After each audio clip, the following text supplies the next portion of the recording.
May times pa nga na before kami magkeme, babatak muna si kuya mo para bayo kung bayo, potang ina. Ate, babatak. Nakakatakot naman yung batak mo. Dun sa last video ko, ang dami nagsabi na yung damit ko daw, katulad daw ng kurtina ko. Oo nga, oo. Wala silang pinagay. Story time kung paano ako nakipag-fubu sa adik. Ganito kasi, yung bahay ng guy, nasa tapat lang nung bahay namin. Pero this guy, hindi yan siya yung pangit na adik ha. Maitsura yung tao, ma. Matangkad, bigay, may pagka-chubby kasi siya eh. Tsaka yung features niya, ma. May pagka-middle is yung atake. Kaya pogi naman talaga siya. Anyways, ang pagkikita kasi namin ay every other day. 10 PM, tas uuwi ako ng 4 AM. Probinsya yun, so pag ganong oras, expected na wala ng tao. O yun na, umaakit ako sa bahay nila dun sa taas, parang ancestral house nila. Tapos, dun kami nagkekemehan. Ate, di kami nagpa-plastic balloon or what? Talagang rokong-ro kami. Tapos, naging setup na namin yun siya. Wag niyo akong gayahin, please lang. Ay, hindi talaga, te! May times pa nga na before kami magkeme, babatak muna si kuya mo para bayo kung bayo, potang ina. Ate, babatak. Nakakatakot naman yung batak mo. Tapos si tanga na fall dun sa guy. Kaso hindi ko inamin. Kasi for what naman, 'di ba? Oo nga naman, para saan nga naman, B? Tsaka after ilang months, lumuwas na din ako pa Manila, kaya nag-stop. Si ate, opya pa. Gusto mo ituloy ba? Parang minahal na si kuya mo. Although nag-chat pa din siya sa akin, nangihingi ng nude pics. Si tanga naman, nagbibigay. Oo nga, bakit nga naman ate ko? Tumagal din ng ilang buwan na ganun kami kasi nga malayo ako. Pero tinigil ko din kasi over naman sa bikangkang nak. Sorry na, wag niya ako gagayahin.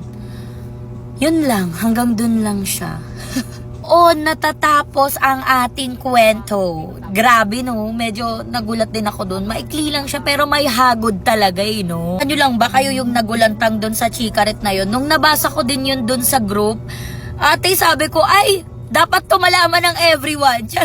Baka maintriga kayo kung ano yung group na sinasabi ko. Meron kasi kaming Facebook group, tapos magsishare sila doon ng mga stories nila, gano'n. Sa mga balak sumali sa group natin, maglagay po kayo ng edad kasi tinitignan ko po yan. Kapag walang edad, bala ka dyan ka lang, gano'n. Sa mga nagtatanong kung ano nga ba ang lashes ko, yan po ay Babe Blush Style BB02.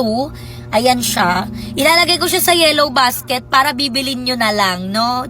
Check out nyo na doon. And sobrang ganda ng mga glue nito, Baxi Cakes, kasi tumatagal siya sa akin ng 3 to 7 days. Plus, meron na siyang kasamang tweezers. Tweezer lang pala, isa lang kasi. Ayun lang. So, nanginig tuhod niya, tapos di siya makalakad pa uwi. Akay-akay ko siya na parang lolo.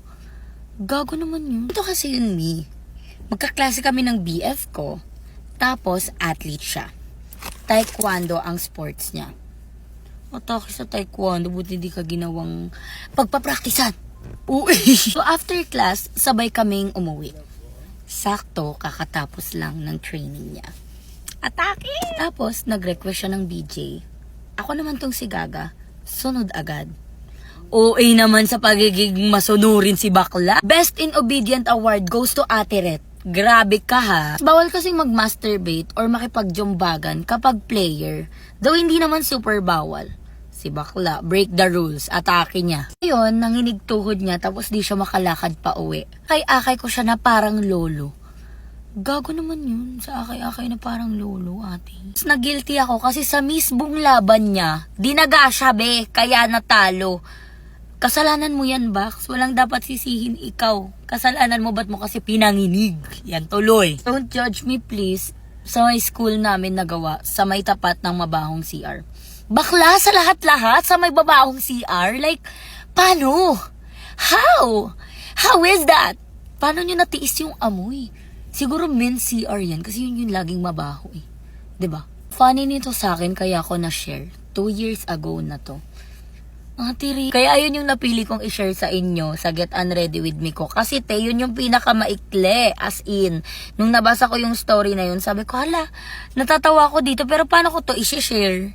Kasi ang funny niya talaga, like, ate, ikaw ba naman lalaban ka? Tapos, yan tuloy box, dinaga ka kaya na lot-lot. Kasi naman. Ayun, kung gusto nyong sumali sa group natin, comment down below. And kailangan, isasabihin nyo yung age nyo doon, no? Hindi pwedeng hindi dahil hindi ko yan i-approve. Auto-decline, bakla. And ayun lang, he complimented my nipailarot. Grabe yun. Ang dami nang sumali sa group natin. So, I met this guy sa isang dating app. He's 25 and I'm 18 by the way. The older, the better kasi. We talked there for how many days hanggang sa inaya niya na ako sa TG Mima. And alam niyo ba ang nangyari? Yes, nag-VCS kami. Pero before that, kung ano-anong pinag-usapan namin. Atake naman si bakla. Madaldal siyang tao as in. Very straightforward na tao. Ayaw mag-sugarcoat. And freak! Kwento-kwento hanggang sa napunta kami sa exciting part. Ayan yung mga gustong-gusto nyo, Bax. Alam ko yan. Ko na nakontrol yung kahornihan ko that time. Kasi ate, ang pogi ng boses niya. What the hell? Grabe talaga, no? Basta pogi yung mukha, pogi yung boses. Sige na, kunin mo na to. Sa'yo na to. Ganun talaga yun. Basta pogi kapag pangit manahimik. Tsare. Ayun te, nag-anuhan kami. Nag-anuhan, Bax. Sabihin mo, nag-anuhan. Eksena. Nawet na ako nung pinakita niya palang yung ngiti pairot niya. Ang pogi gagik. Super galing niyang mag-dirty talk. Ayan ang mga kahinaan nyo, di ba? Yan ang weakness nyo yung magaling mag-dirty talk. Tapos dinudura. After naming labasan, bumalik kami sa pagkukwento. Na para bang walang nangyaring kababalaghan. Grabe, no? Ganon agad yun. Erase, erase, erase. Ganon siya, ma. Yung hindi ko malilimutan, ate. He complimented my nipailarot. Grabe yun. Parang, ang ganda naman ng shape niyan, ng flower mo. Lagi ba yan nadidiligan? Ganon, ma? Sabi niya, madami na daw siyang nakitang nipailarot. Pero sa akin daw ang pinakamaganda. Buti ma hindi sinabi, ang ganda naman yan, maming-ming, ganon. He loves the shape of it. Tapos, yung itsura pa raw ng vulvolism ko. Atake naman sa compliment. Sana all. Ate ko, namula talaga ako kasi straightforward yung pagkakasabi niya. Sabi niya pa kung mag-meet daw kami, hindi daw siya magdadalawang isip na kainin to.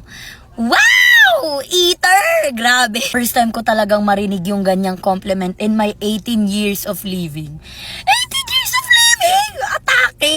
When we became FB friends and IG mods, kapag nag-uusap nga kami, parang walang kababalaghang nangyari talaga. He's a very cool person and open naman siya sa lahat ng bagay. Kasama ba yung legs doon sa open? Ay, hindi. Iba yun. Alam nyo ba na after namin magkemihan, nag-usap kami about politics? Atake, politically aware. Teka lang, akala ko sobrang haba nun. Kulang pala, hindi pa ako tapos mag-makeup. Wait lang. Nalitan ko yung lipi ko dahil hindi siya bumabagay sa look. Alala ko lang din po, no, sa mga gustong sumali sa ating FB group, kailangan lagyan nyo ng age. Okay, lagyan nyo ng age kasi tinitignan niya ng mga moderator. Ayun lang, hanggang sa nilabas niya na ang kanyang Dicavolity at sabi niya, subuin ko daw yun. Pinahubad niya yung short ko and then may pinasok siya sa puwet ko. Bago ko umpisahan tong story na to, sasabihin ko lang sa inyo na any hate comments or judgments or kung ano mang masasamang sasabihin niyo sa comsec, I will gonna delete it, okay? Kasi possible na mabasa to nung sender natin. Kaya kung may sasabihin kayo, keep it to yourself. Huwag kayong mag-comment kasi i-delete ko lang din. And also, this video is to give awareness to our young ones, okay? Hi ate, please hide my identity.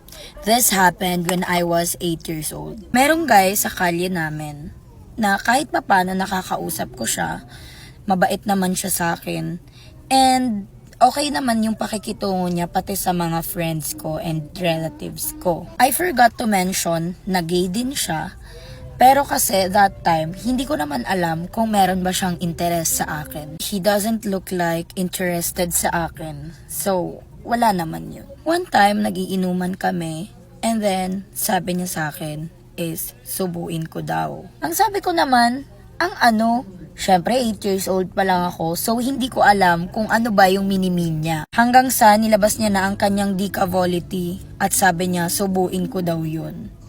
Well, that time, dahil hindi ko naman alam kung ano yun, ginawa ko na lang kasi kaibigan ko din siya. And ang dami ko din kasing naririnig na kwento about doon sa ganong bagay. Kaya, ginawa ko.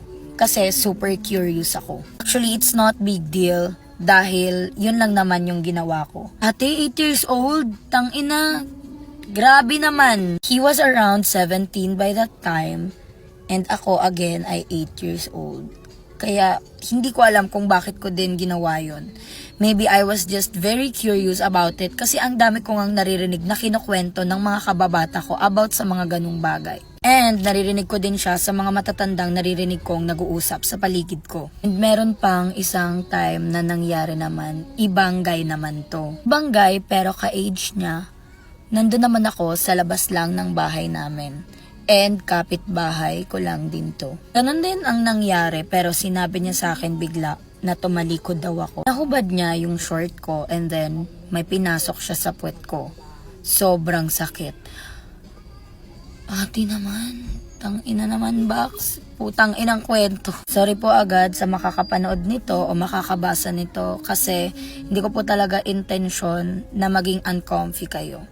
Yun lang, hanggang dito na lang. Maraming salamat. Ang reaction ko lang, ina talaga. Hindi porket mas bagets sa inyo yung isang tao, ate, iti-take advantage nyo, okay? Hindi ako makapag-react kagaya ng usually kong ginagawa kasi 'di ba alam mo naman yung mga kwento natin is about humor, ganyan. So, hindi ko alam kung paano ko ipapasok yung humor ko sa ganito kaseryosong bagay. Tangina. By the way, ang sender pala natin ay male. Please, kung may kakilala kayong ganito o kayo yung nakaka-feel ng ganito na wala kayong mapagsabihan and such, let me know.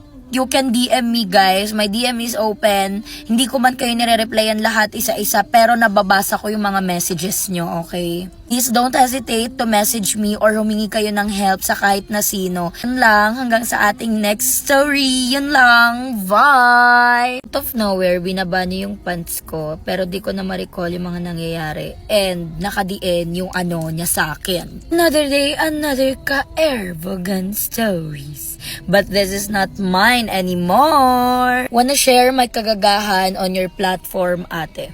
So, ang title daw nito ay Wrong Hole. Kasi nasa wrong hole. This happened nung nag-attend kami sa debut ng isang kasama naming babae sa dance group.